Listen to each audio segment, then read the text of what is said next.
started at the University of Maine in 2007, and what drew me to the University of Maine was the people here. Having the opportunity to work with really great colleagues at the Climate Change Institute, the School of Biology and Ecology, and just more broadly across the University of Maine made a big difference. And I will say I also have always found the University of Maine to be a very supportive environment. I've always felt like they want to see you succeed, and that's not something that you find everywhere, actually. Her ability to repeatedly develop a cohort, a team, it may be of colleagues, but it's certainly of her own students, on really important areas of science, and a lot of her work deals with changing climate and lake ecosystems and across time. And repeatedly we see that her develop these programs and these teams that move forward. A lot of synergy. The best people seem to be attracted to work with her, and that's not an accident. My research focuses on lake ecosystems, and I focus on lakes for a number of reasons. They provide important services, so they provide drinking water, recreation, habitat for fish and waterfowl, so we want to try to understand and protect lake ecosystems.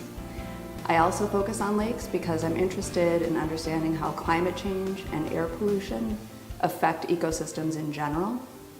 And lakes are where we often see the first signs of effects of climate change and air pollution. So they're really what we call sentinel ecosystems that can warn of broader changes that may be coming. I probably would pick integrity for one word. She carries out her own work with a high level of integrity. She's committed. It's not one of these big science programs that's threatening. You can see that it's both welcoming and challenging, and that's a reflection of the integrity that she brings to the position. I've been able to determine a few key species that are important indicators of climate-driven ecosystem changes or air pollution-driven changes.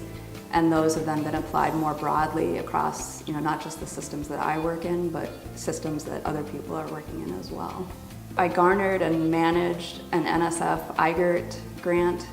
It's focused on adaptation to abrupt climate change, and it supported 20 doctoral students across 5 or 6 different departments, and they were all working on different angles of abrupt climate change and how we might adapt and manage that in the future. In our backyard, if you ask around about key people that deal with lake ecology and paleoecology in the state of Maine, you're going to hear Jasmine Saros' name. So her science is internationally recognized, high impact, extremely important, and it ranges from our backyards to the planet. This award is important to me because having the recognition of your peers is always a great thing. And I would say it's also important to me because it's exciting to be part of a growing legacy of recognition on this campus of women and their research programs.